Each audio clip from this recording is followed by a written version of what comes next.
Recording in progress.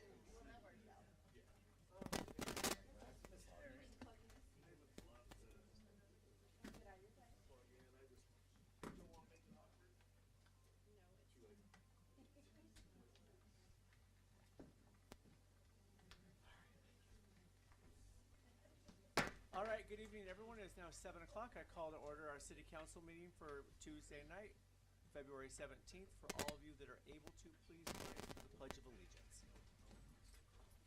I pledge allegiance to the flag of the United States of America and to the republic for which it stands, one nation, under God, indivisible, with liberty and justice for all. All right, council members, please turn your mics on, speak loud and proud into them so that everyone in the audience and online can hear. And silent cell phones, please. Ms. Hogan. Councilmember Burke. Aye. Councilmember Dowdy. Aye. Councilmember Frymark. Aye. Councilmember Michelson. Aye. Councilmember DeLuce. Councilmember Houston and Councilmember Friend have emailed out this evening. Motion to excuse both Councilmember Friend and Councilmember Houston. Second. I have a first from Ms. Dowdy and a second from Mr. Burke. Questions or comments? Ms. Hogan. Councilmember Burke. Aye. Councilmember Dowdy. Aye. Councilmember Frymark. Aye. Councilmember DeLuce. Aye. Councilmember Michelson. Aye. All right, moving into citizen communication for items not on the agenda. I see a lot of people here for the senior enrichment group, which is on the agenda. I don't have anyone signed on to the piece of paper for other items. So if there's anyone in the room for something that is not on the agenda, come on up, Bentley.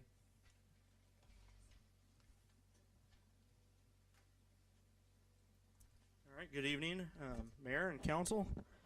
I know this is sort of old news, but there was an article written by The Reflector not too long ago when you and I had our first clash, polite clash, and they mentioned something that I didn't really think about when you told me that you had donated a lot of money to Councilmember Houston's GoFundMe for his chemo. Yet they couldn't find your name on there, so I would, and it couldn't hook up with you for comment, so I would just, if you could say it here, did you do it anonymously, or? I'm not going to speak about my financial situation. Okay. All right. That's the only thing I really wanted to bring up. Okay, anything else? Come on up.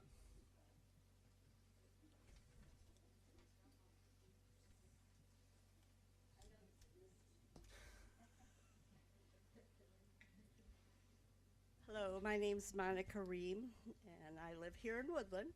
I just first would like to start by commenting on how wonderful, after 10 years, we finally have made a final decision on the cannabis store. There was an article in the paper, in the Reflector, stating that the next priority is to get the community involved. I can tell you the biggest problem that I see for the community not being involved is when we first moved here, I came to almost every council meeting because I feel we should all be engaged. But when you come and then one time it's like, okay, we're going to talk about the cannabis store. Okay, we're going to let them, the city vote on it, and if the citizens said no, then everything would have been fine. But it just went on and on and on, like empty promises. So it's hard to stay engaged when things are that way. Do you know what I mean? So if you want people to be involved in the community, you're going to have to reach out and kind of pull them back in, because I'm not the only person that feels that way, that we come and we get empty promises or delayed to this meeting, to that meeting, and 10 years later the store is finally back open, and I thank you for that. I was very happy to see that. Yeah, I can appreciate what you're saying. Again, what council, when we have 7 individuals here, council makes the decision. They're the legislative body of our government. I'm the executive, and so as it gets approved, denied, that's my job to implement it. So I totally appreciate, your comments there. as council has changed, obviously, you know, Yes, and things welcome, and shift- welcome. Thank you. shift around, so. So All any- right, but just so that, you know, in answer to this article, when I read that we need our community to be more involved, I agree wholeheartedly. But we also have to feel like we're being listened to and that things are moving forward in that direction. Yep. So that's all I wanted to say, and thank you for that 10-year settlement. Thank you. I agree with you, by the way. I agree. Thank you. Any other comments for items not on the agenda?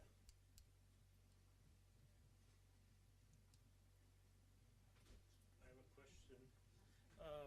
With the new state laws about the ADUs, they, from when my understanding is, in the city of Woodland, the setback is 25 feet, at least on this property that I have. You're not gonna get any ADUs on any lots if you don't change that. Is there any talk about changing that setback to 5 feet instead of 25? So I have not personally had any conversations with Travis about Mhm. reducing and changing the 25 foot to the 5 foot. Again, The it's- side yard is 5 feet. Yep. But the back setback is, it makes the law just unworkable. I mean, nothing's gonna happen. You're not gonna get extra housing in the city and make things affordable. Yeah. That's all. And again, I mean, pros and cons here. I hear community members loud and clear. They don't want growth in Woodland.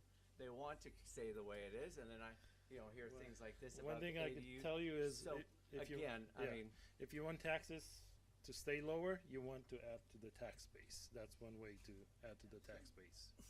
so, okay. Thank you, sir. So, any other items for items not on the agenda? All right. I don't see anyone online here. So let's move into agenda approval. Motion to approve the agenda? I have a first from Ms. Dowdy, a second from Mr. Burke. Any comments or questions regarding the agenda tonight? Ms. Hogan. Councilmember Burke, Oh, aye. Councilmember Dowdy, Aye. Councilmember Frymark, Aye. Councilmember DeLuce, Councilmember Michelson. Aye. Okay, moving into reports of standing committees. The Human Resources and Finance Committees were canceled tonight, not having quorum and things, but public safety. And she's still speaking on the finance. Oh, Terry is still gonna talk on the finance piece, but But I'll- public safety first. Okay, tonight we met at 5:31. In attendance was Chief, Councilmember DeLuz, Councilmember Frymark, and myself. Our new business was talking about Officer Domit. She completed phase 1 of her training and she's doing very well, so that's exciting to hear. Officer Canetta, we have a write-up that I'm going to read that was written and presented to us from North Fork Elementary. It says, Soaring in the Classroom, SRO Roberto Canetta. For the students and staff of Woodland Public Schools, School Resource Officer Roberto Canetta is much more than a uniform in the hallway. He's a trusted mentor, protector, and positive presence who helps students grow both inside and outside the classroom. Serving as the School Resource Officer for Woodland Public Schools, North Fork Elementary is one of the schools Officer Canetta is proudly assigned to. He works within our school community to help create a safe, welcoming, and supportive environment for young learners. His role goes far beyond school safety as he builds meaningful relationships with students, staff, and families, helping children feel comfortable, respected, and heard. Officer Canetta has held grade level assemblies with specific grade levels to show students how he is here to be a helpful, positive role in their routines at school. Through these interactions, he teaches important lessons about responsibility, respect, and making positive choices. By being visible and approachable, he helps students view law enforcement as allies and positive role models. At North Fork Elementary, Officer Canetta works closely with teachers and administrators to support student well-being. Whether assisting during school events, addressing concerns with care, or simply being a calm presence in the building, he plays an important role in maintaining a positive school climate. His dedication reflects the mission of Woodland Public Schools to ensure every student feels safe, supported, and empowered to succeed. Officer Roberto Canetta's commitment to service allow students at North Fork Elementary to truly soar in the classroom and beyond. And then they also sent a bunch of pictures that you can see up on the screen there of his interactions with them. The other day at the high school, he also participated in a staff student basketball game. And he also is coaching a basketball team at the middle school. So he is doing lots of really great things inside and outside of his role. So it's really positive that he's been here. So we wanted to read that. Old business, the security cameras, they came in higher, but that will be on the agenda tonight. So we'll be discussing that. Also, our animal control things that we've been dealing with is back in negotiation at this time. So we have 2 officers on light duty. 1 will be returning very soon. And then we have 1 opening remaining at the police department, and that one's kind of currently on pause as they figure out what exactly that position is going to entail. So that was all of our things, and we ended at 5:50. Our next meeting will be March 16th at 5:30. Questions or comments about public safety? The piece I would throw out that she mentioned about animal control is actually with Southwest Washington Humane Society. We signed a contract with them to do our animal control through negotiations. Well, Cowlitz County has backed out and it decided not to participate in that program. So now the allocation of costs has reshifted, and they want Woodland to pay another, I believe it's around $9,000 to $10,000 per year. So that will be coming back as another item that will need to be approved by council for us to approve that contract. So that was what she was referring to there. So any comments or questions other than those? Ms. Smith, you want to touch on finance? Yes, I had 2 committee members out tonight. Councilmember Burke and I talked for a couple of minutes to just go over where we are, and was asked if I could just go ahead and go over the report. We are currently in progress for closing out our 2025 annual report. That deadline is May, that we report everything to the state auditor's office, and that is still in progress and on time. We are still switching over to the Tyler system for payroll. We were in Vision, and we are on track to do our next payroll, the 25th payroll, in Tyler. So we've worked really hard since I've gotten here, and probably before that, to get to this place. So pretty exciting move, and we're really excited. We've had a lot of issues with Vision, so this is a good step forward. And next report we'll have a little more updates. Thank Any you. questions or comments from Ms. Smith? All right, moving into reports of City Council.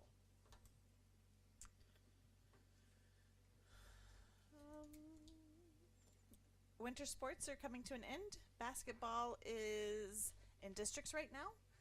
The boys play tonight, and the girls play again, I believe, Thursday. They will be playing in Ridgefield against Columbia River, and the boys play at home tonight. So they both have had great seasons. We have 2 girls and 3 guys going to state for wrestling, and baseball will be heading to Arizona and is currently selling raffle tickets. And we have a play coming up March 21st and 22nd at the high school that involves students from elementary through high school, and it's going to be the Lion King Jr. So that's, and they're going to have 4 showings this time. So there will be 2 on Saturday and 2 on Sunday, I believe. So keep your calendars open for that weekend. It should be awesome, and we have several of us on council that have kids in the play as well. So that's what's going on within the schools. I wanted to thank the community for your Pay It Forward at Thirsties for the Seahawks drink. That was amazing. We did 314 drinks that went out. That's a record in my mind. So that was pretty incredible. I'm also still accepting cleats. If you have grandkids or kids that have cleats they've grown out of, you can bring them to Thirsties for any of, because on the flip side, if you need cleats, I have a lot of cleats. So they're all in pretty good shape. If you have kids that are signing up for Little League, I believe that starts in April, come see me at Thirsties or shoot me a message on Facebook on the Thirsties website and see if we can connect to see if we can find some cleats for your kiddos, save you some money there. And again, if you have any you want to donate, please bring them. I greatly appreciate it. Okay.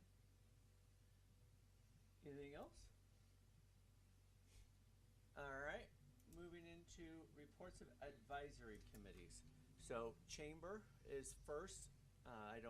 They're not here tonight. They sent in an item tonight. So a couple things. Princess Emma, Keely, and Maya are out selling raffle tickets for Planters Days. They will be making an appearance, I believe, in March at our upcoming City Council meeting. Sponsorships are still available for that if you would like to reach out. This year's event is June 18th through the 21st.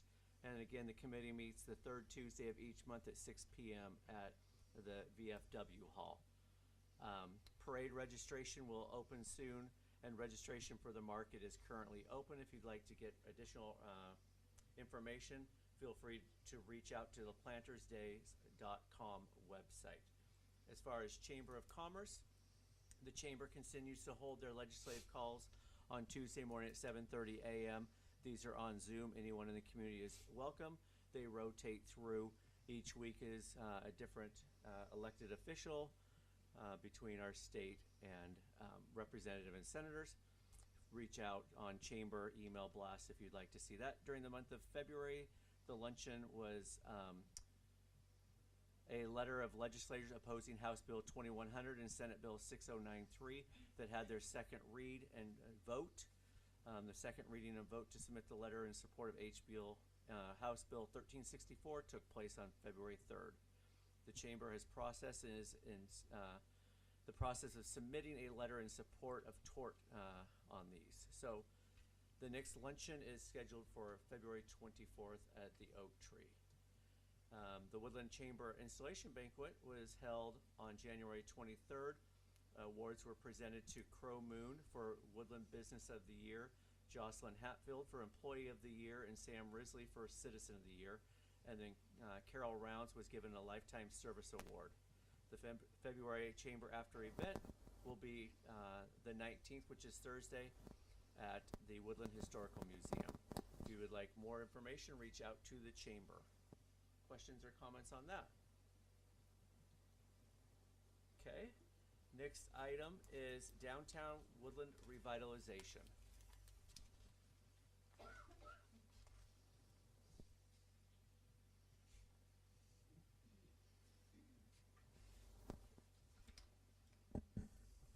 Good evening, everybody. So, after last meeting, I thought I should recap a little on some information. I realized that after some of the questions came to me that a lot of our folks that are here now as council members have missed kind of like the first half of everything that we've been talking about. So I thought I'd go ahead and go back over a few key things that's really crucial so that you have the information and know why we're asking and what we plan to do. So the 5-minute rule kind of threw me last week or last meeting, so we're gonna start a little fresher this time, I hope. I am Adonica with Downtown Woodland Revitalization, and I want to talk about the very special group that I'm honored to have. Our board members are consisted of a graphic artist who is able to create banners, signs, flyers, social media posts, and merchandise, all to promote Woodland in its entirety, okay? We have a marketing specialist that worked specifically downtown Portland.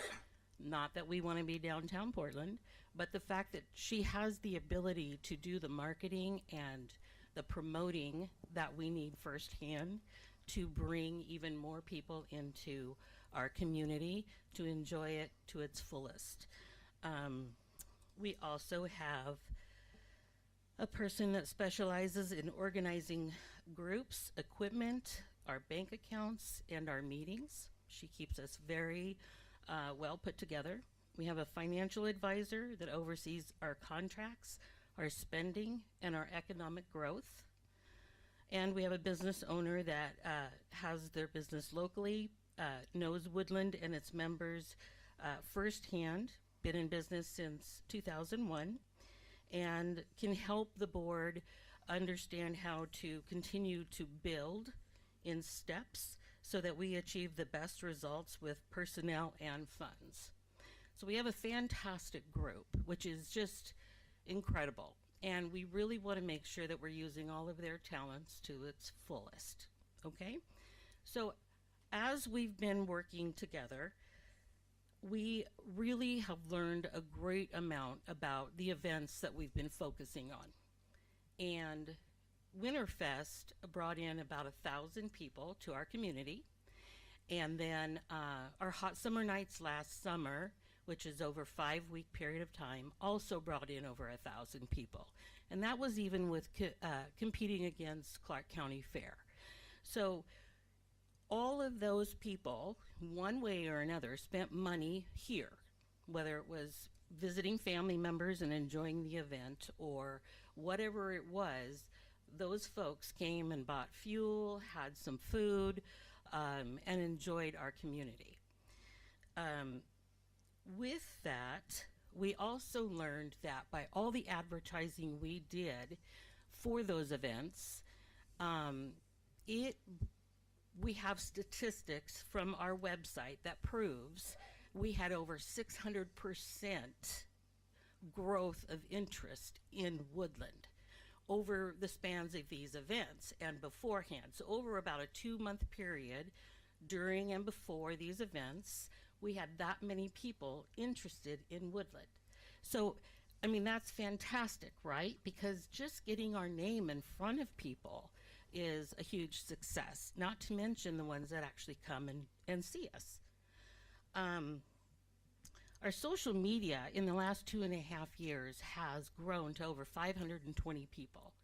And we are constantly looking for like groups that make sense to join, and then they join us. And every time we're promoting our events, they are notified, and it goes on and on and on. And our, again, website statistics are showing that we are getting visitors from all over the world.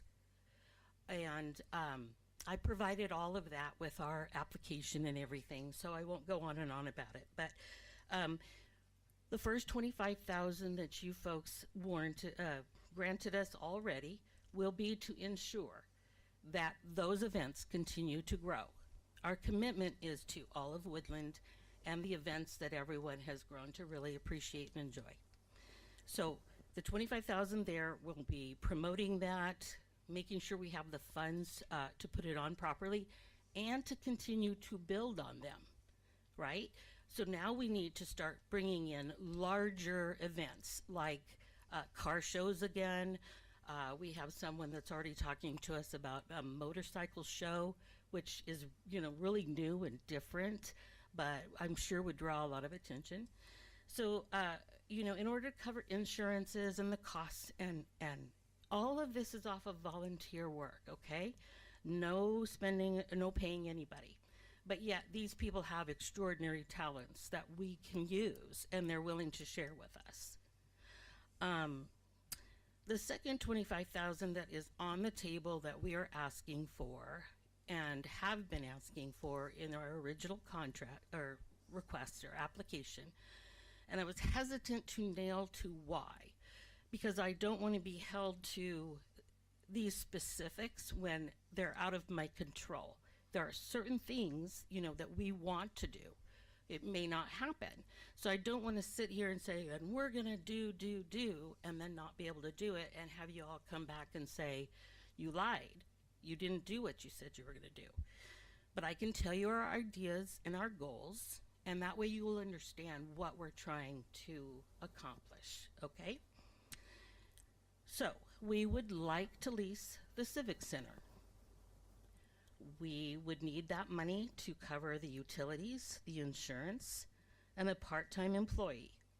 The other times that we were able to keep the doors open would be by volunteers. We have several ways to bring those volunteers in. We have a lot of people interested in being part of DWR and promoting the community. We have a lot of great people that want to give back. So we need to take advantage of that, but we need a location to do that. We want to call it a welcome center that will benefit all of Woodland, not just directed to tourism. Doesn't mean we're going to ignore that part, but we really want to focus on lifting Woodland up and everybody in it. We don't want to just be in one area. We know that it was proven, everyone's taken the time and paid the money to prove by our attorney that it is legal for us to be able to use these funds to warrant leasing a building, whether it be the Civic Center or of some location. In my mind, the Civic Center is going to give back to Woodland the best. Because it's a beautiful building sitting there empty. It's in a great location. And I think Woodland would appreciate seeing it being used for them as well as visitors. One of the best things we could do by having a location like that would be building relationships with our community members, all of our local businesses, and our local nonprofits as well. It's important that our local nonprofits are visual, but not everybody has a way for that to happen. So with our doors being open, we'd be able to promote all of those things, businesses, nonprofits, a lot of the talents that we have to offer here, as well as the sites that we want to see when we come around in our area. We also have, products and services that need to get promoted. We want to have a gift shop that will promote our local vendors and their talents. We believe we can rotate them through so everybody has a fair chance to having their items shown. And it would keep it interesting, right? Everybody would come in because it would be changing.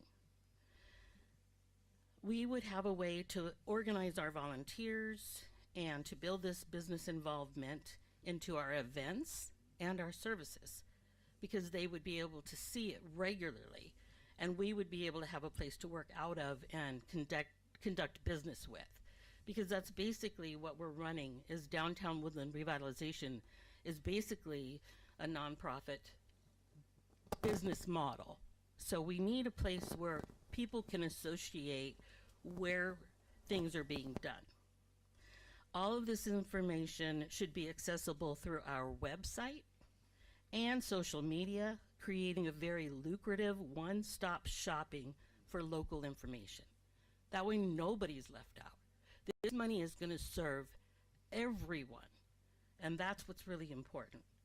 We intend to co-sponsor and promote this location whenever possible with our entire community. If we're on site, the public restrooms would be available for our local community. To enhance all of these things and update the advertising, it will take the second $25,000 and more. But our goals will be to look for sponsorships and other grants. We understand it's not a lot of money when you go to start spending it on advertising, but we know how to do it. We know how to make as much money, money work for us to its fullest. And we just believe we can make it a very positive exposure. So I hope that clears up a few questions as to what we're doing. We're not out to shut anybody else down or take anything away from anybody else. It's making sure that we are giving it back to the entire community. Any questions from council? Comments?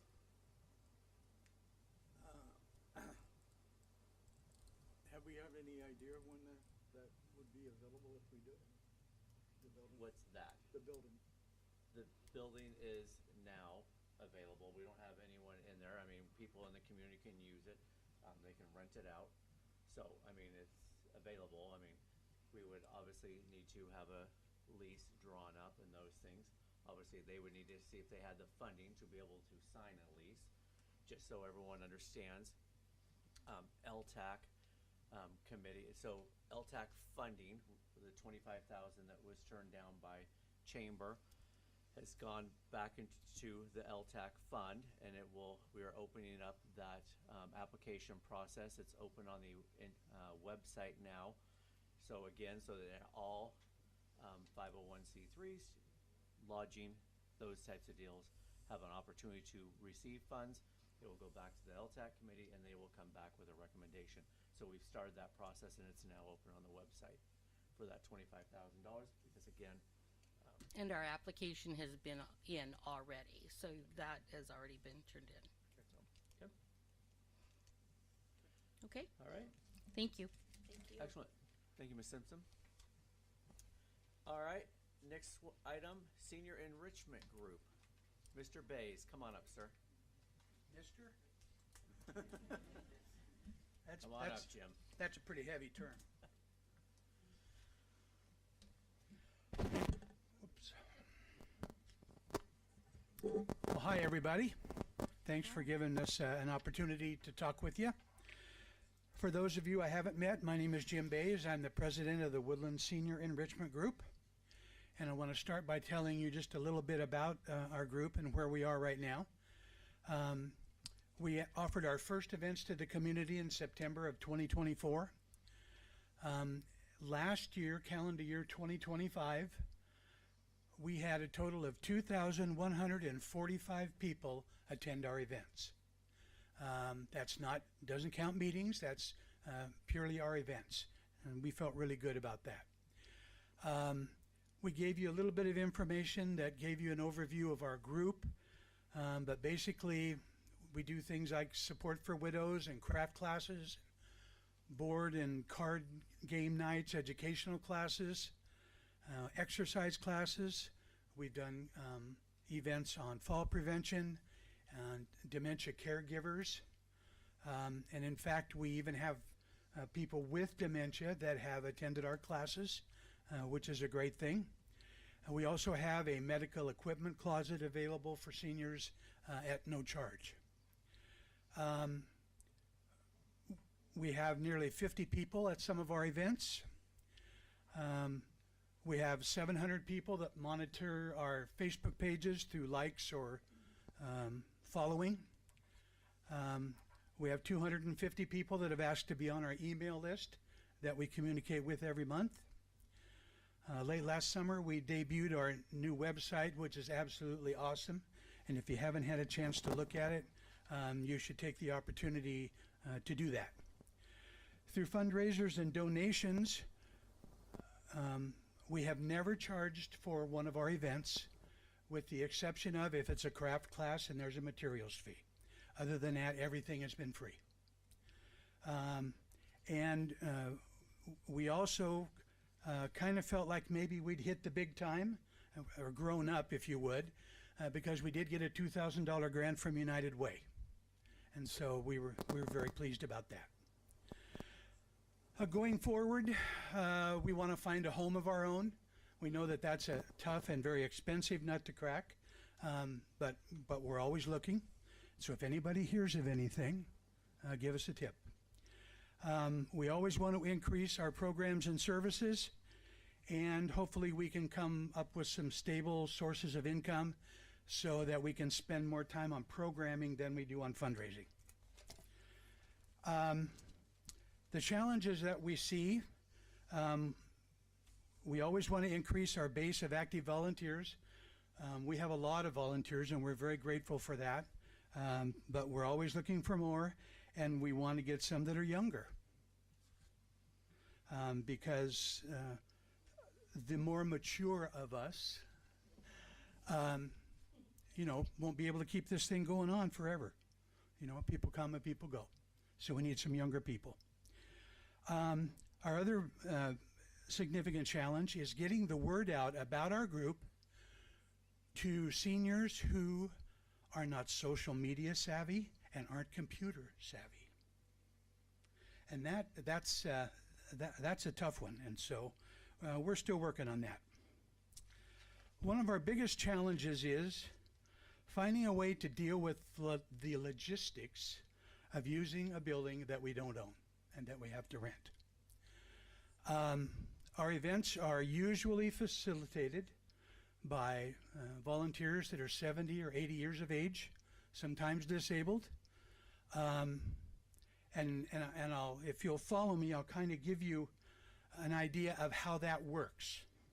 We have a storage unit where we store the things for our classes. So these 70 or 80-year-old folks go to our storage shed, load up all the stuff that we need, totes, tables, etc., drive them to the community center, unload them there, tote them into the community center. Then they set up the tables and chairs. The tables are very heavy. They're nice, but they're very heavy, and it takes usually 3 of us just to get them set up and turned over. Then after it's over, we pack everything back up into the totes. Those same 70 and 80-year-old seniors tote them out to their car, over to the storage shed, and back into the storage shed. So it's a full and a very tiring day for those seniors to do that. Sometimes we even have to think about whether or not we can get help setting up and tearing down as a reason that we may or may not be able to have an event. We're not complaining about any of the rules, but the fact is that it has become a real obstacle for us and makes up part of the reason for our proposal.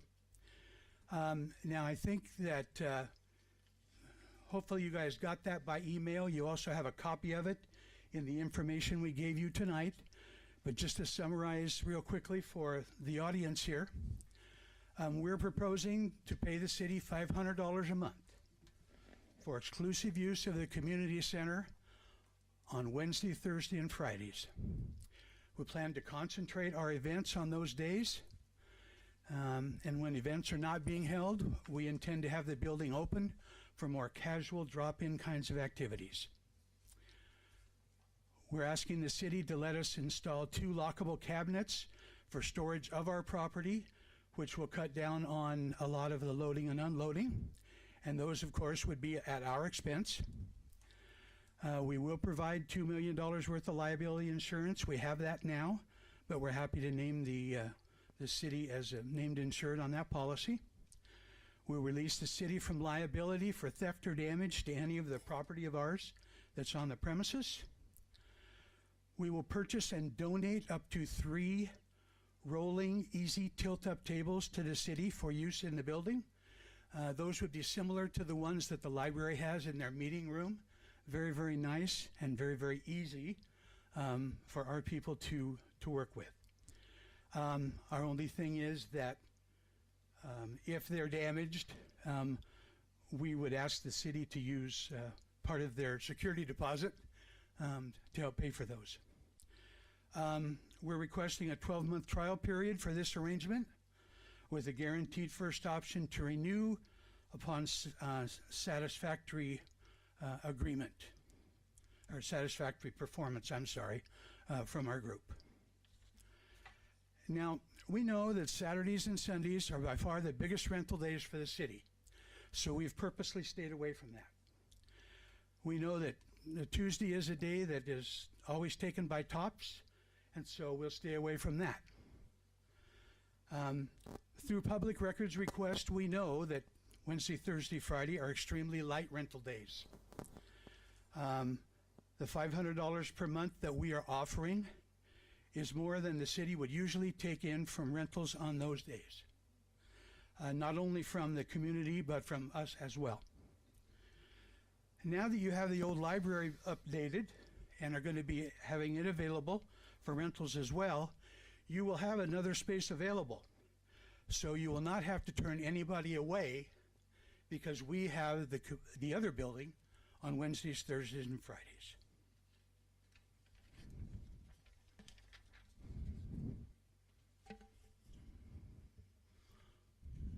Hold on, I think I got out of line here.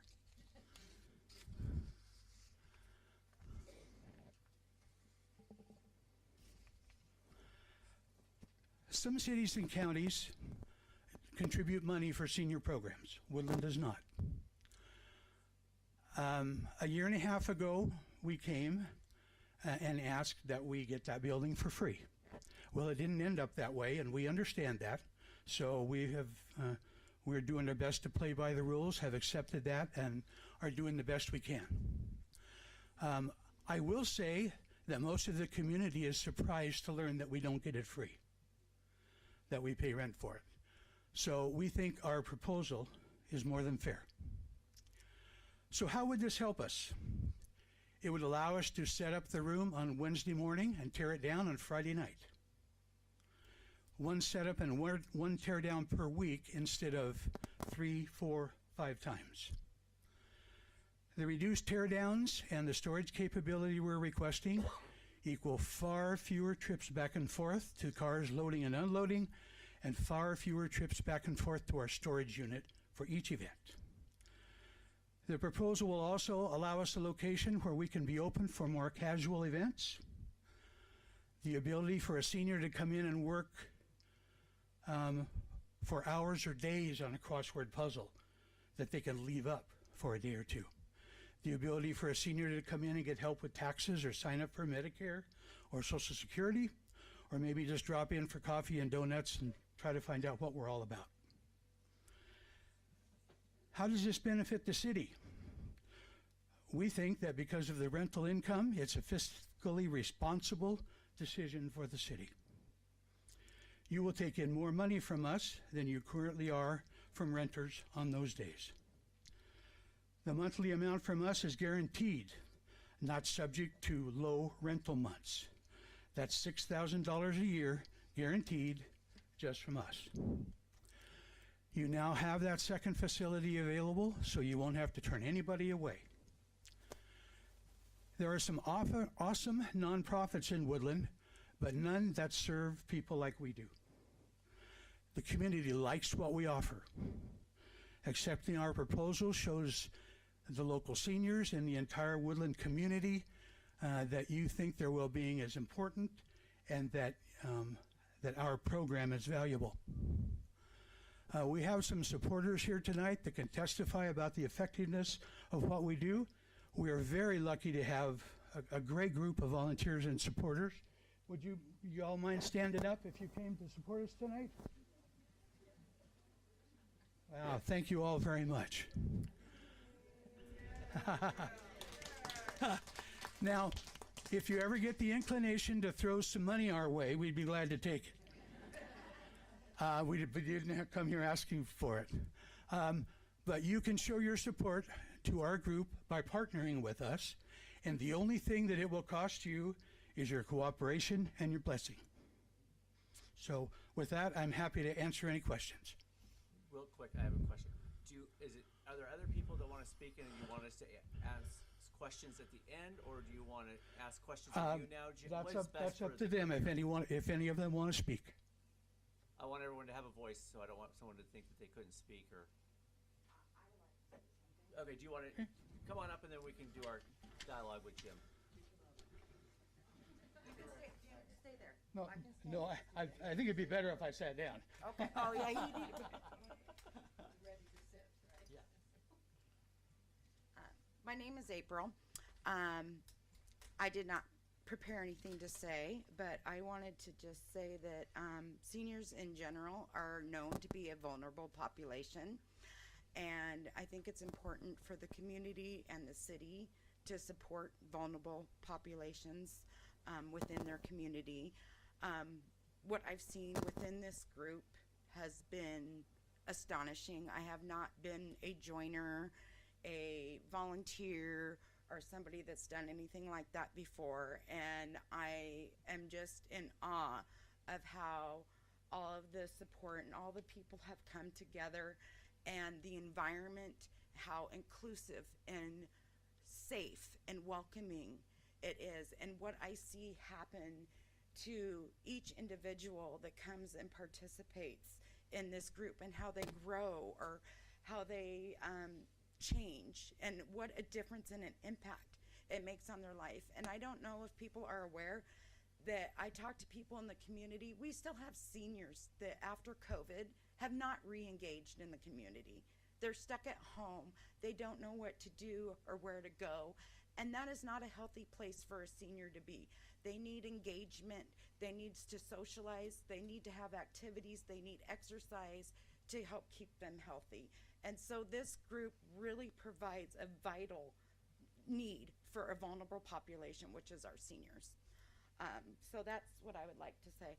Another thing I would like to add is the reason I'm so passionate about this group is personally, my mom has Alzheimer's. And my biggest thing as a care provider was going, my mom's just sitting there watching TV all day. What do I do with my mom? Where do I take my mom? Well, I'm a sandwich generation. It's kind of hard if you're a sandwich generation. I know people may still have younger kids and they're dealing with school and working and a parent. How do you take them outside of city and take them to another community to go to a senior activity and where they can socialize with their peer group, where they feel comfortable and they speak their language and do their activities at their level. And it's very vital that this is here for everybody. But for me, it's really important for my mom because she needs it to keep her going and active. So that's what I wanted to say to let you know how important and what an impact this group really has for all of the community, because it does affect it affects the kids that their parents have less stress if their parents have somewhere to go. It affects the children that their parents have somewhere to go. It affects the whole community. It's not just the seniors that are getting the benefit. So thank you. Thank you, April. Come on up.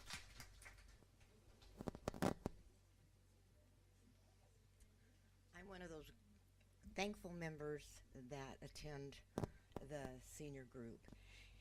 And I'm lucky enough to have a spouse at home, so I'm not alone. But so many of the ladies and gentlemen that come are alone.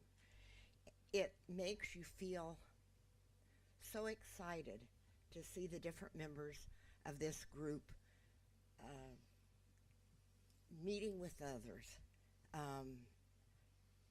being able to share things. If it's a meal, if it's a craft, especially if it's a craft, you feel good. You feel like I've accomplished something. Look what I can do. I can make cards that I can send to other people to make them happy. But the group is a loving group. It's a group that accepts you the way that you are. We have one little lady that comes with an assistant that's well into her 90s. And from a foreign country, she can hardly speak English. But we're her group. And I'd just like to say that it really, really makes a difference to all of us, whether we have a spouse at home or whether we're alone, to be able to get together with other people that feel the way that we do. Thank you. Thank you.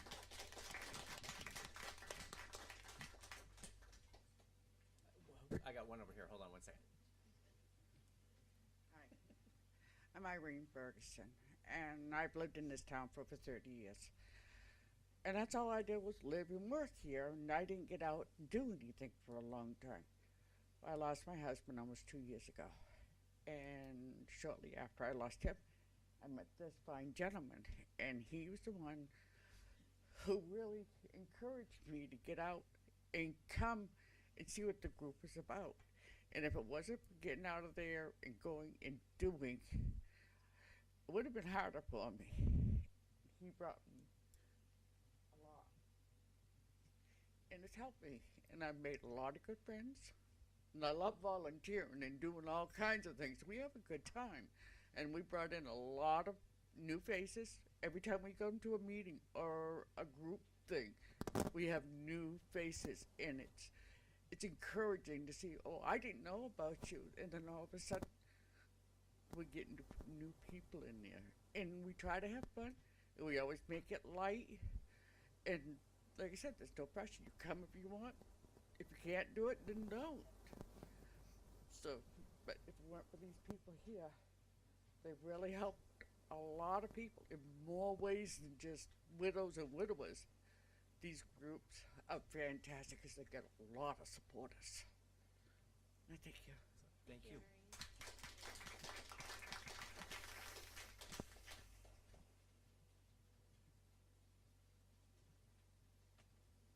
I don't have anything much either, but I'm Shelley. Pretty much lived in Woodland all my life. I left for like 30 years and was married. Now I'm back like April, the sandwich generation, and I moved back and basically joined as soon as we started the group. Mainly for my mom. She'll be 92 this year. She's got dementia. I joined for her mainly, but as I'm a senior citizen too, I hate to admit that, but she doesn't get to go a lot. She goes as much as she feels she can go. She likes to go, but I really enjoy it. Like, we have pickleball, we have Spanish courses. We're really active, and I really like the way the community, we've had the police department come in, the fire station come in to do classes for us. I learn stuff all the time, and I think that it's really important, being that I've lived here all my life. My grandma owned restaurants and was the head cook in Woodland. My mom was the local banker for 50 years in Woodland, Seafirst, Bank of America, Olympic Savings, a guaranteed savings and loan. So I've been here. There's nothing to do. And I was reading something the other day, and I wrote this down today because I just saw this and I didn't realize this, but there's a Washington House Bill 2133 that is in effect until January of 28 that permanently secures tax exemption status. So no property taxes for the 135 to 140 senior citizens in the state of Washington. So until 2028, they are exempt from paying property taxes because the state has realized how important it is for senior centers in these communities. And right now they're already fighting it because they're trying to make it so that it's permanent after they're already doing it because it's going to expire in 2028, that it will be a property tax exemption for senior centers forever after that, which will probably happen, but not that, it's very expensive. We are a long ways away from having a building unless somebody donated a building. Buildings are expensive, but that tells you that the state is for senior centers. The baby boomers are alive. Look at all the senior living centers going up. That's where the money is. So if the state can do it, we're just asking for a little help from the city. So that's my point. Thank you. Anyone else? So before we get into this, Jim and I have had many conversations. I consider Jim a friend here, so full disclosure. And I just ran. If you don't mind, my legs are a little wobbly, and if Yep. you don't mind me sitting here, I'll try to talk loud. Yeah, I just ran some numbers to try. Again, you all know I'm a numbers person here, just to get us in the mindset here. So currently, it's $100 for 16 hours. If you did if you assumed the 3 days was 8 hours a day, I can't imagine you're gonna be there longer than 8 hours. 8 times 3 is 24. It's 96 hours. If you did, $100 gives you 16 hours. If you did those 96 hours, that's 16 of those. So it would come out to about $600. So $500 is in the ballpark here. Again, you would have to work out some of these things. I struggle with the deposit, knowing whether it was somebody from the senior enrichment group or whether it was another community member ruining the table and things. I would hate for that to be one of those things where we get tied up. So how would we hold a deposit? Oh no, it was this person. So it's simple things like that, Jim, like you and I've talked about in the past. And on the other hand, if you had a community member that was renting it every Wednesday, Thursday, Friday, for the $125, that would be $1,500. So that would be a difference of $12,000 over the course of the year. But again, we don't have people that are renting every Wednesday, Thursday, Friday for that. So again, I just want people to get in the mindset here and think that we're not crazy way off here. So go ahead, Ms. Buncher. When I asked for the report, when I went through they gave us the calendar and showed us exactly how often it was rented. And on those 3 days, it was only rented less than 10 times for the whole year. So And as far as renting it for the whole day, I've been, now, and I don't know if this is a rule or not, but I have been told that once it's rented, you don't rent it to anybody else. Correct. So if we go in there and we rent it for 3 hours, it's still not gonna be rented for the rest of the day. Right. So, you know, it's really not fair to say, judge the fee on an 8-hour day. Oh, right. I was just using the 8-hour day because right now you guys get 16 hours for $100. So I was just trying to put it in that perspective, what you're paying today versus what the $500 was. 100% agree. So you understand there is if somebody says, I want to rent it tomorrow, and we say, oh, really? They get it for the whole day. And if they say, well, I'm only going to use it for an hour, we don't rent any other rest, it stays there. And she's correct. Typically, if there is a rental on a Wednesday, Thursday, Friday, somebody on a Friday, is there not a lot of rentals, but so anyway, I just wanted to throw out more data for your guys' cause here. Conversation. I want to say that I am super glad you've been here. I was an advocate before you even formed, so as you guys all know, I always speak on students, but I've also been an advocate for our seniors.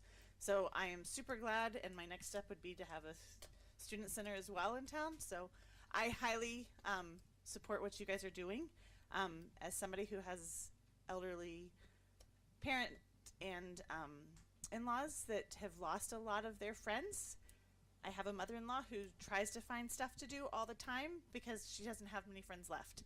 So I think this is great and much needed, and I'm so glad that you did form. So I am an advocate of this. My one concern is that potentially not being able to have your stuff locked up in the building on the days you're not there. I heard you say still pack in and pack out. So if that was non-negotiable, that you still had to pack out things besides maybe the tables, would that be something that you guys could still do? In our proposal was, we asked for the ability to purchase a couple of lockable cabinets to put in there. And we would be able to keep a lot of our stuff in there. We would even get ones that would be capable of holding card tables, which we are always carting in and carting out. So if we were able to put those in there, then it would alleviate a lot of carting in and carting out. Okay, but if you can't put a lockable cabinet just because it's city-owned Yes. property, and you were able to keep your 3 large tables that are hard to move or whatever, the other stuff, would that be feasible that you guys could cart in and cart out once a week? Well, it's easier. Okay. It's not Not the best ideal, thing. not ideal, but just if Yeah. that was the situation with, because it's a city property. It is easier. Okay, Because, and that was one that I need to work with the city attorney on, because again, it's not leasing where you have full ownership, so to speak. You're not leasing the building full time.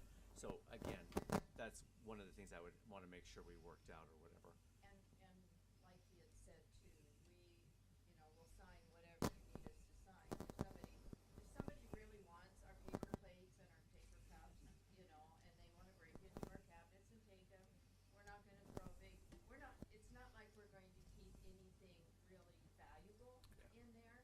It's just things that we don't have to pack back and forth. oh, absolutely, 100%. Well, I'm definitely in favor of giving you somewhere that consistently you have for the community, so. Come on. Oh, come on.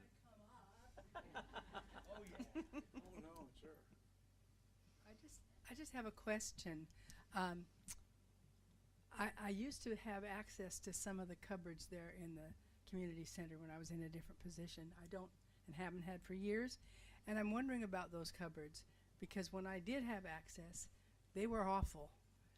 When the new floors and all the other good stuff was done, did anything happen with those cupboards to improve them? So we've cleaned out some of the items in there, and the problem here is we get people who leave things in there and they want to, I call it rat hole things in there. And so that's where we've kind of said, hey, we don't want people leaving things in there because then it's like, now who left this stuff? Can we get rid of this stuff? So that's kind of our struggle right now as well. Okay, well, I'm asking because I'm just wondering, I don't know if it would fit your needs or not, but if whatever is storage for cleaning the place, I know you have some of that in there. You also have some not locked up and under the baby changing table, which is extremely dangerous. And so I think that needs to be fixed right away. In fact, I have some other things I could discuss on that subject. But anyway, if one closet could be organized with better shelving to hold all the cleaning supplies, then I wonder if the partitions between 2 or 3 of the other cupboards there, I forget how many there are, could be eliminated and shelving put in as desired and locked, and they have the key, if that would... And again, that's where I would need to find out what is the legality. Again, city property, city government, we can't give, city funds away. And so that's why I'm saying I'm fully supportive of this. I just want to make sure, it's not something, and again, what council here says, if that council comes through and says, hey, we like this proposal of $500, I will definitely go work with the attorney and figure out how this would all look out and everything. April, you have a comment. Just a workaround, if maybe there was a rental fee for the cabinet, if that's a workaround, maybe I'm just throwing that out there to. Yeah, and again, absolutely. Yep. And I'm just throwing this out as an idea. 100% agreed. Yep. I was just gonna say on the same note about the same thing, like there's cabinets in there, but it seems like there's no one ever in there, or if there's a cabinet, somebody has a full length cabinet in there and they only have it one day a week for an hour, maybe. Just to make sure that the cabinets that are in there are being utilized appropriately. Some of them might be cabinets available. I just want to say the cabinets could even be doubled for certain purposes if they were divided and had new doors put on. So there's one upper one and one lower one. Now you're looking for us to spend more money on it. We might help with that. Oh, I hear you, Jim. Hey. Oh, I also have one more question for you. Not during the school year, but during the summers. Would it be something that you would offer community service or even want students to come in and help participate in some of your game days and things like that? Or okay. We have a lot more new organizations at the high school and stuff that are looking for volunteer hours, so things like that are great.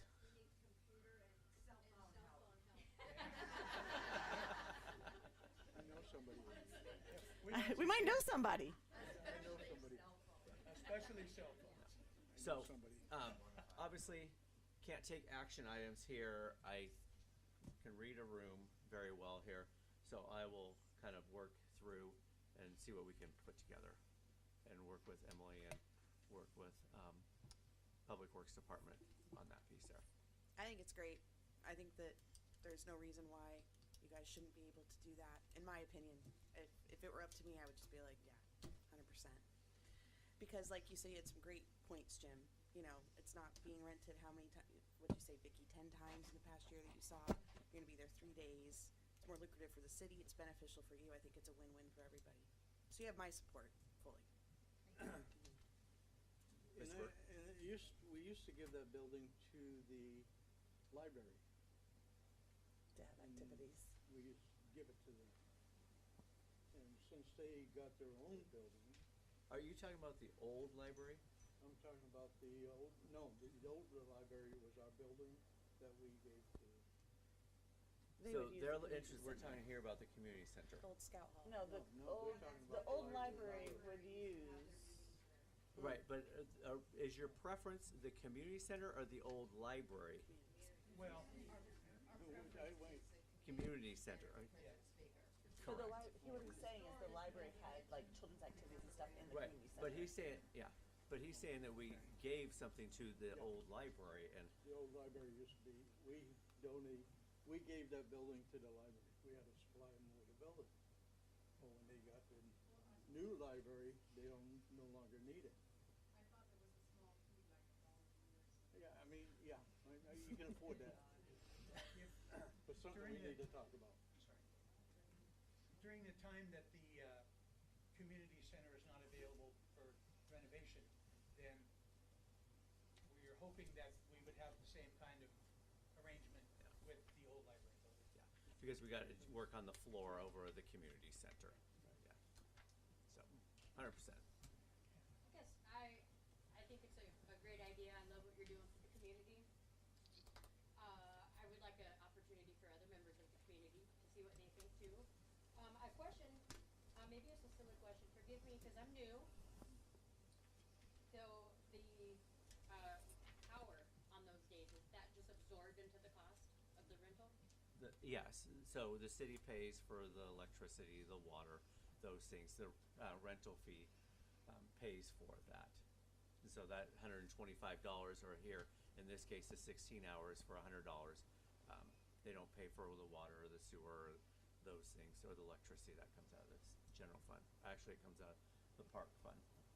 The only other concern I could see, and maybe it's not even a concern, is that maybe we would have other 501Cs that would come forward and say, well, you gave this to them for this price, can we have this over here for this price? You know, so I just moving forward, make sure everything is kosher and fair, and everybody has an opportunity. But I love what you guys do. My grandma's involved with the senior center in Longview, and it makes her world. So appreciate you guys. Mr. Freimark. Yes, I'm kind of wondering why we're not considering letting them lease it 7 by 24 by 365. Very few communities that I've ever been in didn't have a dedicated. Yeah, very few communities I've been in, and I'm 79 now, so guys, I'm on your side, for sure. Are you a senior? Barely. I'm not sure why we're not considering giving them use of it 365 days a year. I think the senior population is a growing factor of our community, and if they had that capability, I would be willing to bet you'd find your attendeeship expanded and a lot more interest generated in it. This community is, we all have relatives. I got relatives that are older than me, believe it or not, and I see a need for a great deal of our population to have an outlet like this. It's very humane. It's not only entertaining, but it saves people's lives and extended their healthful usefulness in this lifetime. I'm wondering why we're not considering just letting them have it full time.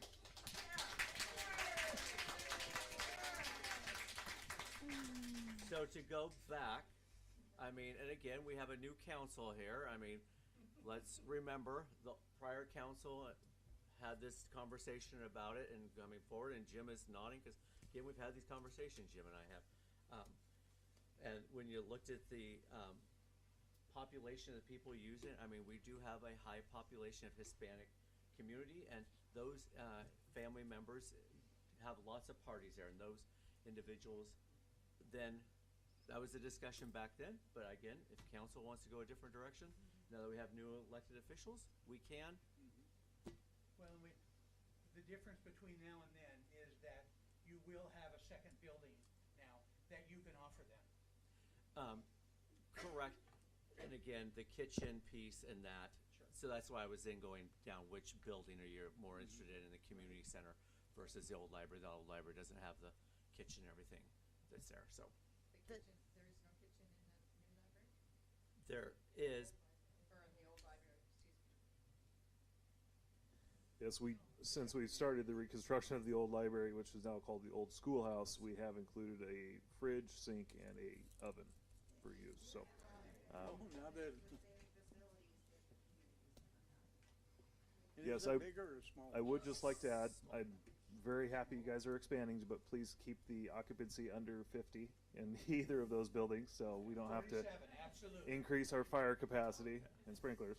I know that there was a birthday party I was invited to this weekend that was at the community center. Yeah. So, I mean, there are other community members that do use that building on the weekend.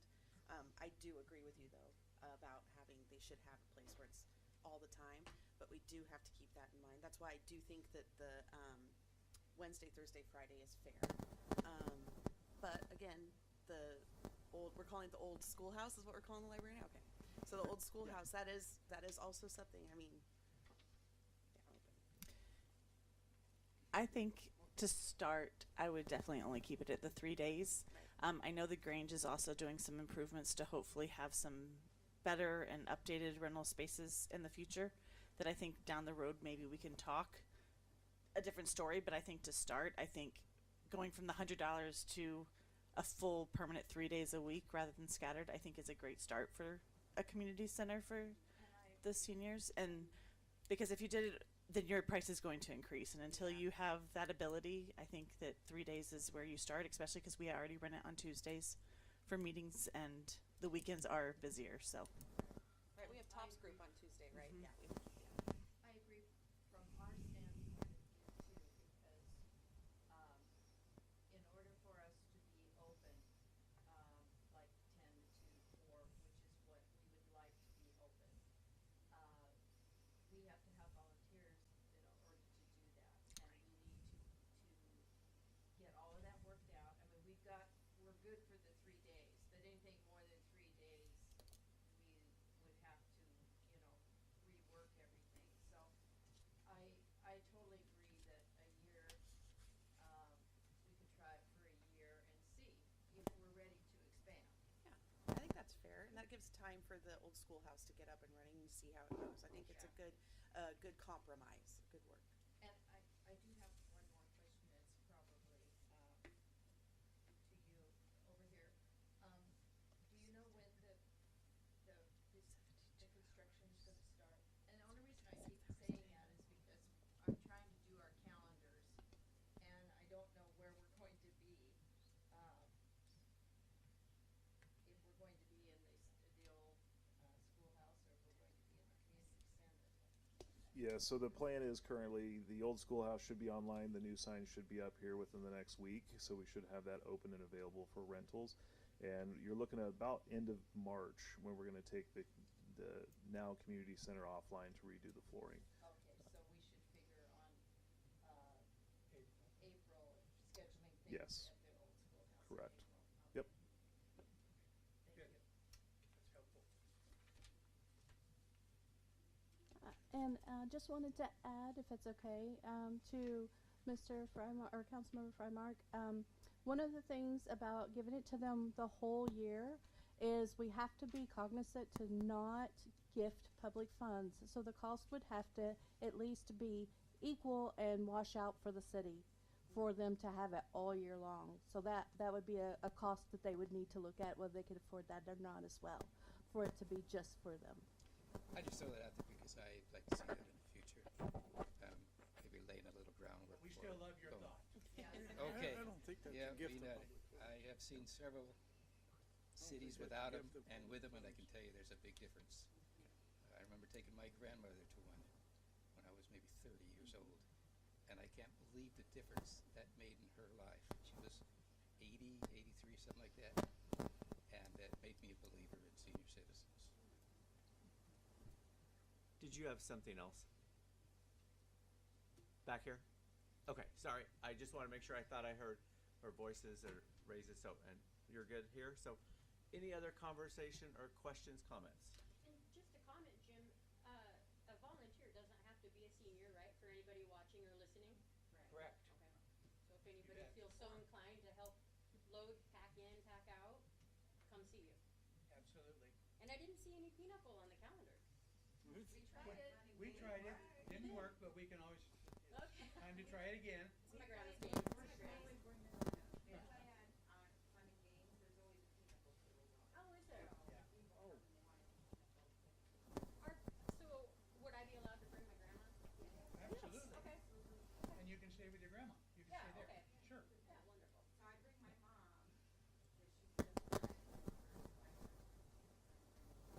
Sure, somebody brings a senior.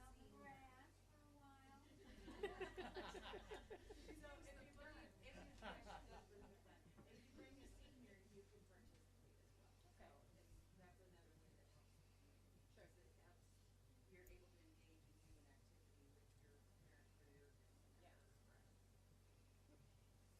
Well, thank you for your time. We appreciate your support, and we'll work together and see if we can't work this thing out.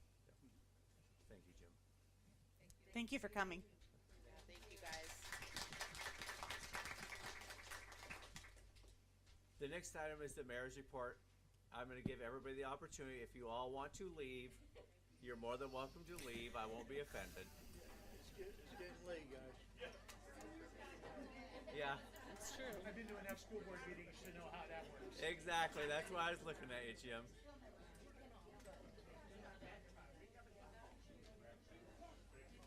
That was wonderful.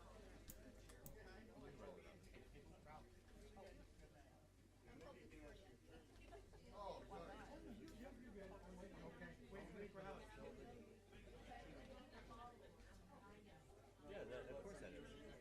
Of course that would be if the public bought it.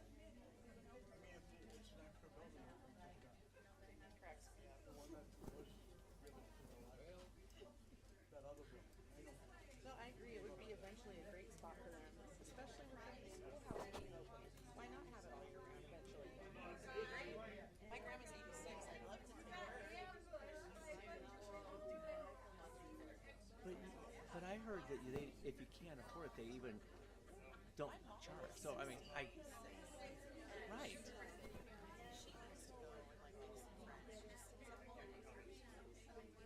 Exactly. Yeah. See, I was at the hospital and Woodland, Portland, and a lady came back. Oh, no, we're still in session. We didn't take a break. See you later. All right. Appreciate that. Thank you everyone for coming. So next item on the agenda here is city officers, the mayor's report. So a couple things here. LTAC applications. Want to make sure everyone was aware that the LTAC application process is open. We have a civil service vacancy that still sits open. That is with the police. And then upcoming events on February 19th is a planning commission meeting. On March 2nd is city council, and the 16th is city council meeting. Couple other things really quickly that you will see coming forward. Townsend and Associates, who are our building services, our inspector there has retired, and he wasn't able to sell the business, so we're going to be looking for an inspector, looking for another company doing that, so look forward to those pieces. And then I wanted to touch on 2025 financials a little bit. Terry touched on it just briefly about working on the state auditor's report. A couple things I wanted to point out. I don't have it up here, but can read out our fund balances. If you look at what we have from 2023 to 2024 to 2025, again, I feel very strongly cash is king, and making good financial decisions and being stewards of the community's money is very important to me. So what is our reserves and what is our balances kind of is that picture, and when we look and say, are we going to spend money, does it benefit our community? So from 2023 to 2024, we have increased our reserves from $1.6 million to, at the end of 2025, to $7.2 million. So we're up just about $4.5 million. What did we do in 2024 alone? 2024 alone, we increased from $2.8 million up to $7.2 million. So let me just high level walk through this. Again, I'm not about painting a rosy picture. I'm about painting a realistic picture of what we've done. So Of that increase that we have of $7.2 million increase from 2025 to 2024, about 5.4 million of that is impact fees. So we have increased fire, park, transportation, those three items there. School impact fees is a pass-through, so that doesn't impact us at all. Again, we have 300 homes that are going in. Those items, again, like you've heard me talk about impact fees, those dollars, we are not going to just nilly-schooly. We are going to use those for something that is truly meaningful and impactful to the community. Our water reserves and water fund is up about 1.7 million, and our sewer is as well, trying to get us viable. Then our capital fund is up about $500,000. So then if you just look at the true general fund, and that is running the parks, running our police department, running our streets, running those types of things, we're up about $800,000 from 2024 to 2025. So again, I look at these 5 individuals over here who have heard me loud and clear for the last 25 months, watch our nickels and dimes and do what's best for the community, not what's best for ourselves. Any questions on that financial report of where we're at here in the city of Woodland? Okay. I have a question about something you said, though. Yeah. You said that the LTAC apps are open. Is there a closing date for them? Yeah, it closes March 2nd. What is it? The end of March. End of March, March 31st. We're hoping to get the LTAC committee together early April and then to send a recommendation to the 2nd April council meeting is kind of the goal timeline. But I haven't heard back from all the committee members yet. Okay. Now we're gonna use the board. Yeah, oh yes, correct. So the LTAC, they'll submit their applications. The LTAC committee, that's what she said, she was trying to get the board back together. They'll make their recommendations and then we'll bring it forward to a city council meeting. Perfect. Okay? Absolutely. Yeah, fire away. So with us being in the new year then, is that everybody going, is that for just the 25,000 in there? Correct. That would be $25,000 that is available in there for 2026. This is $25,000 that was Carried over from 25. correct. Then there's nothing for 26? That gets done in the winter, in the fall.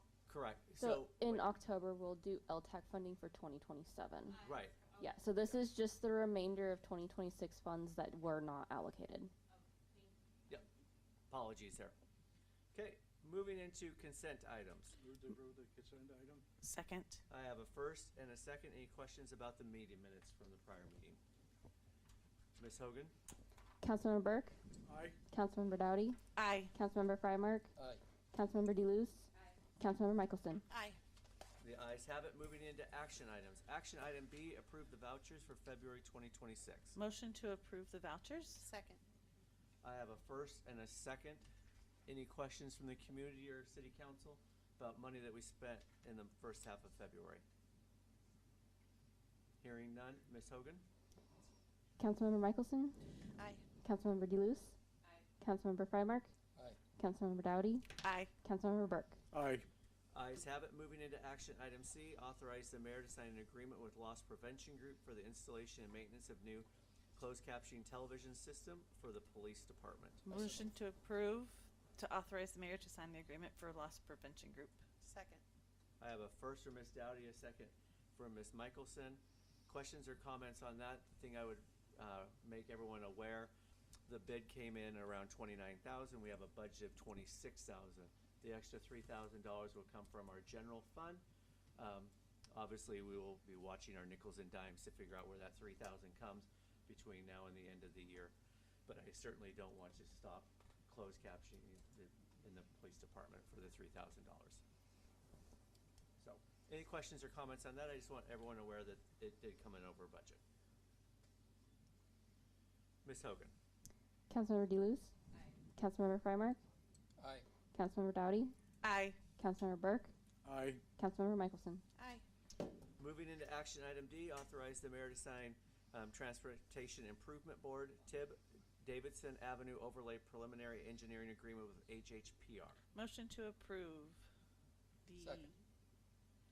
So I have a first from Ms. Dowdy, a second from Mr. Frymark. Questions or comments on this overlay project? So we received a $750,000 grant from TIB. We're required to have engineering and preliminary pieces done. This is providing that service by signing a contract with HHPR so that we can do those preliminary engineering work. Questions or comments from the community on that? Ms. Hogan. Councilmember Frymark? Aye. Councilmember Burke? Aye. Councilmember Dowdy? Aye. Councilmember Michelson? Aye. Councilmember DeLuce? Resolution number 814, signatory authorization of the Public Works Director for Davidson Avenue TIB Grant Administration. Motion to approve the TIB grant administration. Second. I have a first for Ms. Dowdy, a second for Mr. Frymark. So this piece here, just so everyone is clear, this is purely on the TIB grant, giving Riley authorization as contracts come through, as inspections are done, letting him have the authorization within the limits to go out and do that work. So any comments or questions on that? And it truly is for the TIB grant administration work only.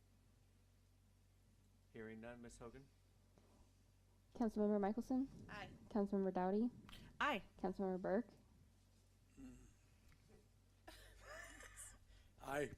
Councilmember Frymark? Aye. Councilmember DeLuce? The ayes have it. The time is now 8:26 p.m. and we will go into workshop. Workshop F, ordinance number 1579, an ordinance providing for the collection of school impact fees as authorized by chapter 82.02, amending ordinance number 1431, and this is a workshop. So a little bit of background on how we got to a workshop. We had this on our agenda here the middle of January. There was dialogue, conversation around it. It was kind of from there talked about, hey, is there a phasing in? Is there different things that Travis could do there? Over the last couple weeks, individuals have reached out, and then I received an email here from a council member who said, hey, community members should be able to have a conversation on this, realizing that we have had this at the Planning Commission twice. We've had a workshop last year and at council meeting. So following that is what council asked, or council members asked what is to be on the agenda. This is how we got to a workshop here tonight. So again, community members, people in council can all have a conversation and dialogue on this here.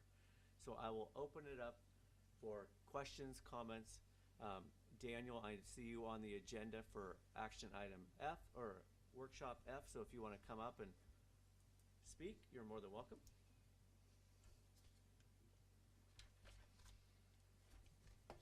Thank you. Daniel Soare. I own property here in Woodland. And to repeat a little bit of from last time when I was here looking at building 23 apartments by the middle school.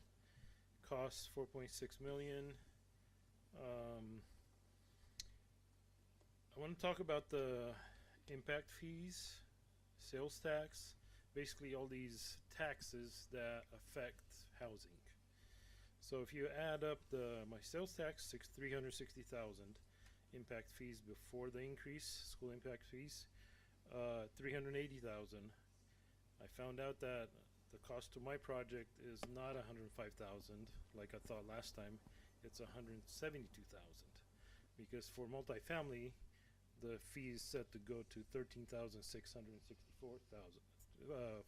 per unit, $13,664. So you add all those, you're looking about $920,000. To finance that at 6.5%, you're looking at for every renter that's going to rent in the future, their cost to pay that cost of $920,000 of taxes is $215 a month. So that increases rents. I hear that we're doing good on we got a lot of money in the impact fee fund. Why increase all this stuff, all these impact fees? In my opinion, if you're looking for affordable housing, impact fees should be eliminated. I'm paying transportation fees, impact fees for this project. I don't have the numbers in front of me. I don't remember what the exact number was. But I'm improving the road. I don't know it exactly in front of the parcel.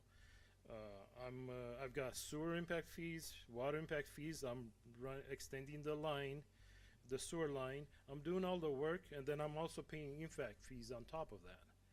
So if you want affordable housing, these should be, in my opinion, eliminated or reduced. And that's from a person that I'm not a big investor or anything like that. As far as the school impact fees, I think before we hand more money over to the schools, there should be an audit. And it should not be an audit done by Olympia. Because as the feds move west, they're going to find a lot of fraud.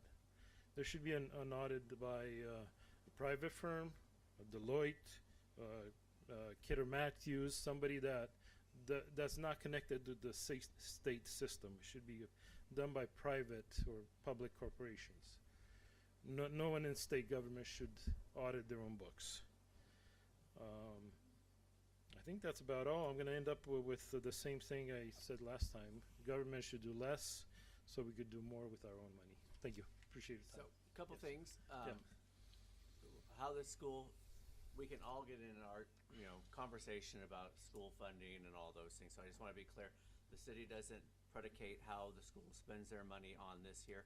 We are just purely a tax collector and a tax sender to them, dollar for dollar here that is there. Their school board has approved it. Then the planning commission has approved it. So there's that piece there. And then you said the middle school, isn't your property over by the primary school? Yeah, maybe I got it wrong. Yeah, it's where by the other dozen apartments are. Right, so there's primary. a house there, Sorry. and you're Yes. trying to put 23 apartments right there by the primary school. Okay. The other thing is, I heard that the county doesn't collect taxes for impact fees. Correct. Calais County does not. We provide, or the schools provides bus service. I'll bet you most of that bus service goes outside into the county, not in the city of Woodland. So here we are as citizens, we're paying the county's impact fees. And if there's more people, like I mentioned earlier, if there's more of a tax base, then the fees would be less. So, I agree with you. It's definitely an issue that Cowlitz is not. And I spoke with a county commissioner at the last meeting afterwards, Commissioner Rader, I believe his name is, Steve, and he agreed. He said it's fair, that they should have to. He, so I hear you. And the 100%. school system really needs to cut down. I mean, I'm not anti-education. My wife is what do you call it? Not a temporary teacher, but what do you call it? Para. Yeah. And I think we shouldn't provide like a grade A, everything on a silver platter. Parents should be bringing their students to the school. On their way to work, drop them off. Or if they want somebody to pick them up, pay a little extra. Pay $200 or $300 a month. The taxpayers are done. We're tired of paying a lot of taxes. And I'm not crying for myself. I'm looking at people on Social Security, people that don't have the income that I do. And taxes need to go down. Impact fees need to go down. One more thing, and then I'm done. So my project cost $4.5 million. I'm financing pretty much all of it, maybe except for $1.5 million. After I paid the banks, the taxes, which I imagine they're going to be between $10,000 and $20,000 on my property, on the apartments. After I pay insurance, management, all the costs, I make $10,000 to $15,000 a month. That's my net on a $4.5 million project. Of course, there's depreciation. There's some incentives.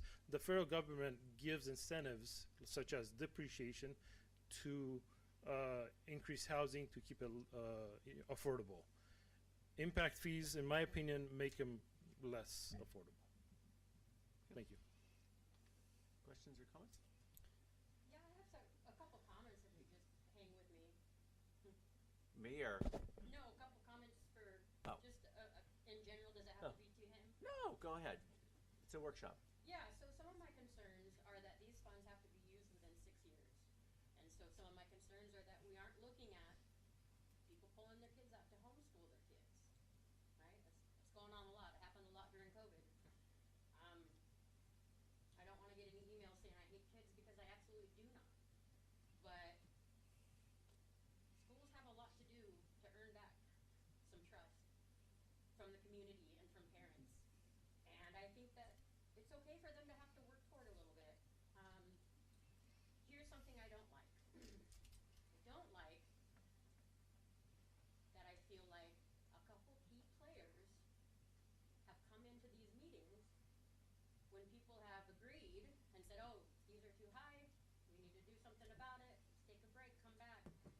And this was at a school board meeting. I tried my best to watch it online, but I thought I hit the jackpot because the audio was great, it was clear, and then I realized it was Woodland Park. The Woodland School District has the same problem that Woodland City Council has, audio-wise. So a couple weeks back, not the Woodland School Board meeting that just happened, but the one before, they talked about, they agreed, they thought this number was too high, talk about it at the next meeting. Next meeting comes, somebody that wasn't there at the last meeting shows up at this meeting. Comes in, says, hey, we need to support the schools, let's push this through. Suddenly everybody agrees and they push this through. In my opinion, the same thing happened with this first one when it got sent to the planning commission. And I'm not pointing fingers at anybody, but if people say, just go for it, man, just push it through, and there's a couple few people on the council, to me that feels like you're trying to take advantage of new council, and I don't like it. It doesn't have a good feeling to it. Okay? It's not, it doesn't feel honest. So hold on a second. So, I'm struggling here when you say when you say push it through. Right. So the planning commission, this here, these impact fees were and the basis back in September, October, and so then this time. Yep. So again, I mean, feeling like it was pushed through to you. That you had told people, go for the highest number and push it through. So no, I told Travis not to go with the highest number. So hold on a second. This is what I've heard from the community, Todd. This is what people are saying in the community about things. And then I've heard this about Brian Massey too, pushing this through, let's just push it through. So I don't Absolutely. like that, and I'm gonna say it. Okay, absolutely not. I mean, here's the deal. I live on property and will be developing, and so not raising it benefits me. Todd, so I'm 2 okay. years ago you told me, I'll make a decision after I'm done with mayor. I'm gonna do the best job I can, and when I'm done, I'll decide if Woodland is the place I wanna live. Told me that on the phone. 100%. That is exactly how I feel. And now you're gonna say you have property and you're voting against yourself because you might build houses. I don't on have your I don't have a vote in this whole thing. No, I know, but you have a lot of pull, don't you? Not a bit at all. If you guys don't want to raise it, Okay, don't well, raise it. yeah, I'm okay with that. You have other people saying other things, Mr. Mayor. Okay, I'm okay with people saying other things. I mean, that's not what this is about here. I mean, all I'm trying to do is do what you all want. If you guys don't want to raise it, don't raise it. Just don't put your head where it doesn't belong because I've heard your name specifically. Again, it's part of the conversation here with my staff. But not behind closed doors and at school board meetings. I haven't been to a school board meeting. You haven't. I haven't been to a school board meeting. So we have a liar in the community. I haven't been to a school board meeting. I don't think he's a liar. I mean, have I been to go back and look. I haven't been to a school board meeting. I mean, maybe I was in the community, but this guy okay. So I know that I thought tonight was about discussing maybe plans of dragging it besides one payment versus several payments. I don't see that at all in here. Did we decide not to do different options? Because I thought we were talking about having like 2 or 3 options. Or did the number at all? It wasn't about changing the number. It was about like doing one amount this year and maybe next year, and to eventually get to that number. I asked for a different number. So that is going to the planning commission on Thursday. Okay, that's fine. They haven't met I wanted to since understand what this Right. exact, So because I thought again, we'd already had these the discussions. last meeting, you all wanted to go to the planning commission, so Yes. it's going to the planning Okay. commission, those numbers. At the same time, I have an email from Jennifer who says, I would like it here at the council meeting. So it's here at the council meeting. And so that's where I'm sitting here going, you know, chaos here is being created over nothing. I'm like, Well, we've seen it before. Can I say something just to kind of, so for the last, just so I have a good grasp on what's going on, we at our last meeting had all kind of decided that it was a little too high, so we were gonna have it go back. And then there was a school board meeting, and they said, we agree, but there was a member that was not at that meeting, that was on the school board, is that what I'm picking up? Yep. And then there was another school board meeting, and that member was there, and that member said, no, let's go back to the original price that we said we didn't want. I'm just trying to get an understanding of everything that's happened. And so now we're back to discussing this as a workshop, and it's going to be at the planning commission, which is tomorrow or Thursday? Thursday. All right. Is that correct? I have no idea. I don't Okay. know anything about the school board meeting. Okay. I was not at a school board meeting. I don't know who was there, who, that's what I said. So from what I was I could looped. see, it looked like they were like, no, they're still gonna stick. First they changed, they agreed with us, then they flip-flopped is what it sounds like from what I watched.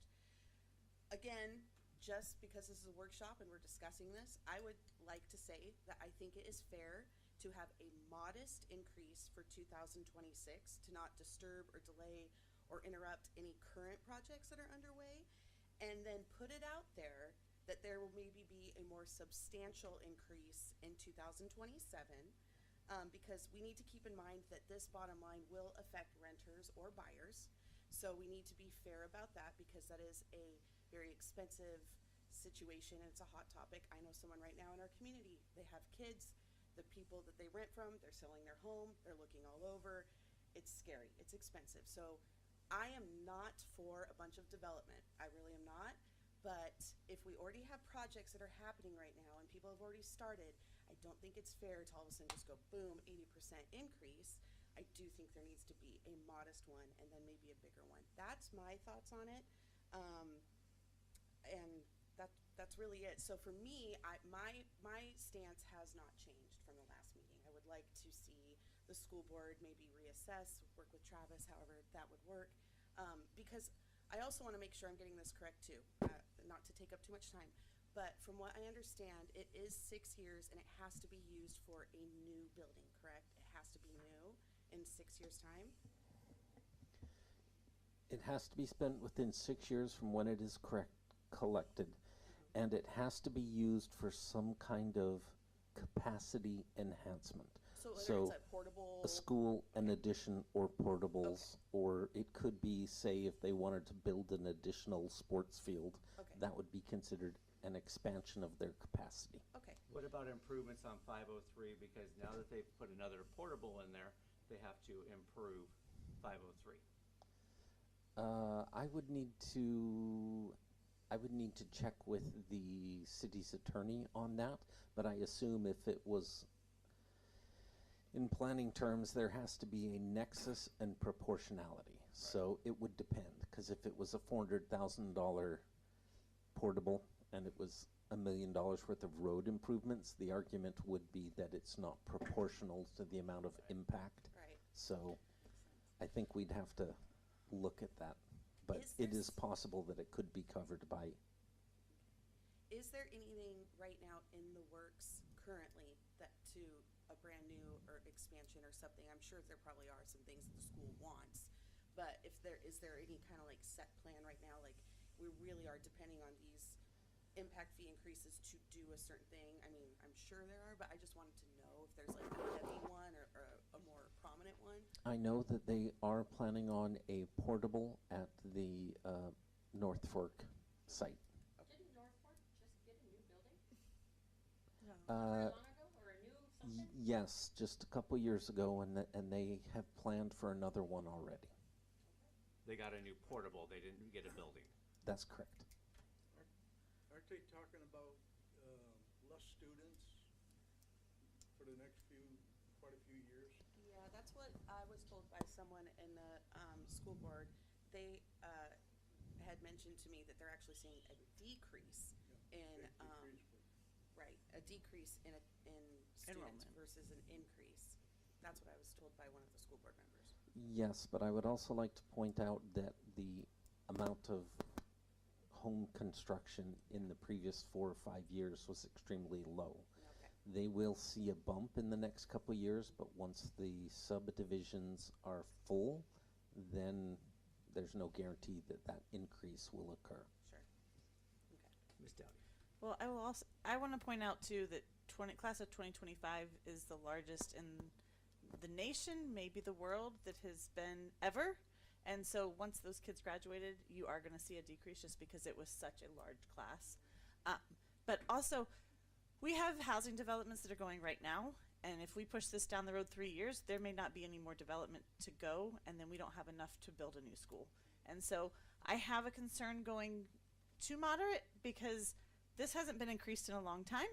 And just like we just did with our parks and our other fees, I think it needs to be more substantial. I don't necessarily agree with the full amount, that maybe do it over 2 years' time so that if half the houses are built next year, they're getting the second impact of it.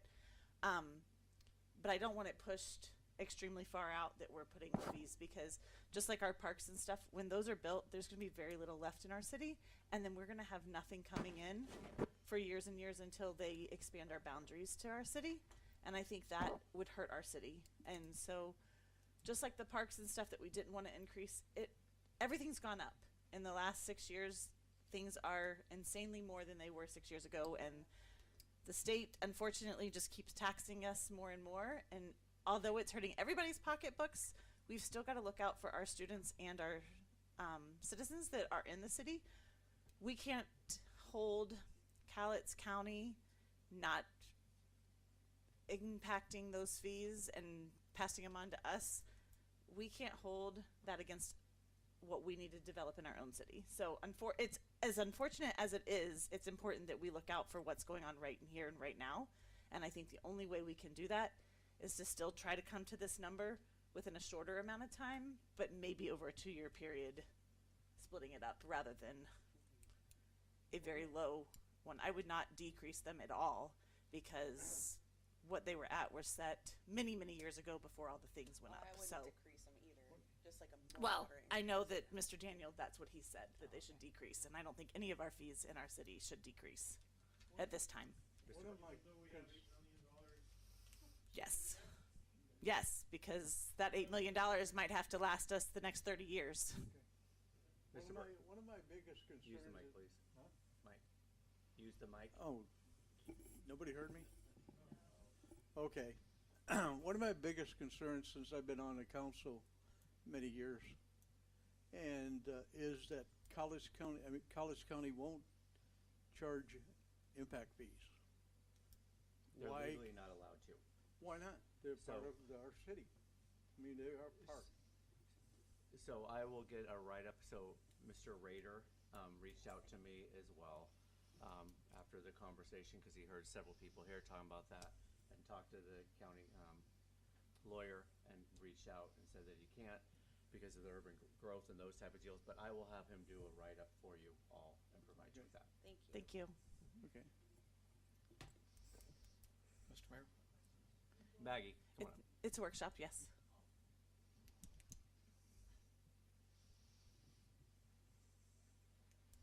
Okay, you brought up a new school.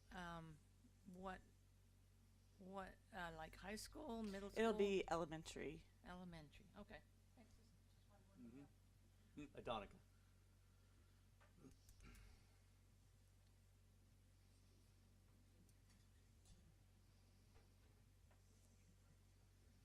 So I actually was part of presenting some information as I was on the park board. I think it was 2 years ago. And Melissa kind of hit it to some degree. We also have to be aware that our impact fees were by far the lowest in the entire area. And so we weren't getting the income that we needed to maintain our community. I know it sounds like a lot of money. I get that nobody wants to be paying these taxes.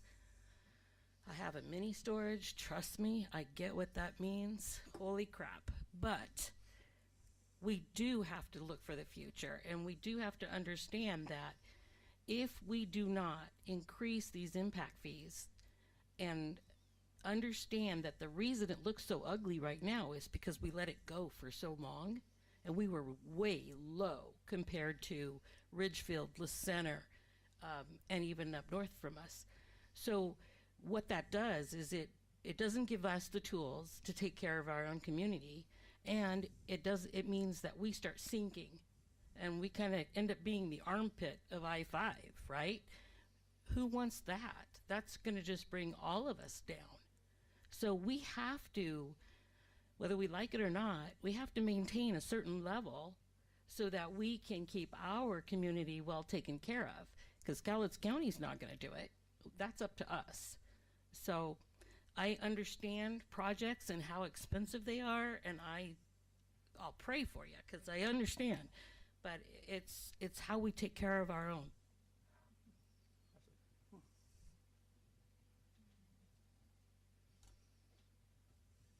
So the idea is to push these fees through so we get the $1 million and the new impact fees, because there's the subdivision that's being finished up. I understand that it's halfway full.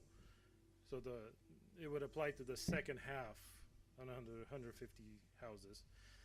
But the question is, we're looking at trying to get the $1 million, but there's no project to build a $32 million school.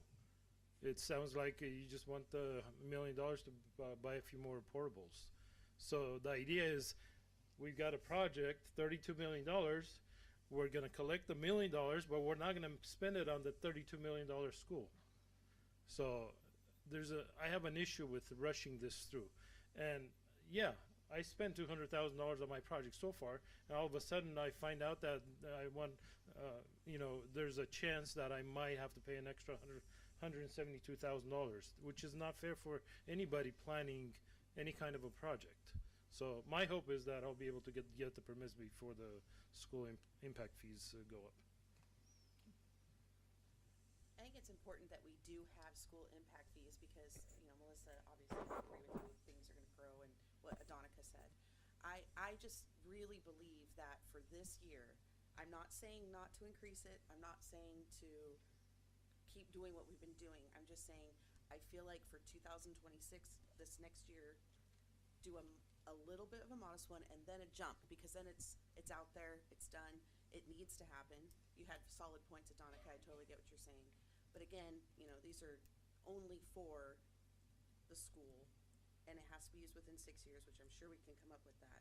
I just feel like it is the fair thing to do for someone like you that has started this, and then next year, we've warned you, this is what's happening. That's just my thought. If I may, I just wanted to clarify one thing. You mentioned the surplus that Todd mentioned. The impact fees is completely separate from that. We are simply a pass-through. We collect it for the school and then we give it to them.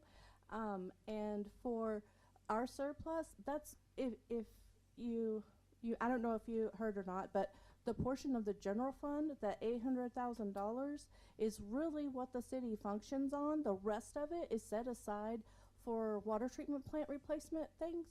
And those are extremely expensive, and we had to take out a lot of loans in order to be able to pay for them last time it had to be done, and we're not allowed to be doing that. So that's the reason why that we have been pinching the way we have to get a reserve set up so that the city's not in that kind of a position ever again, because that could potentially, just put the city in major financial problems.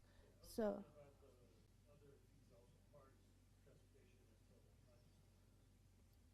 Thank you. Motion to end workshop? Mr. Mayor, I'd like to make Mr. one Farmer. comment. I've been kind of weighing this. One thing I don't want to do is shortchange our children. I don't want to become a second-rate school district. I feel for the gentleman back there, I've been in his position before. It cost me a bundle of money.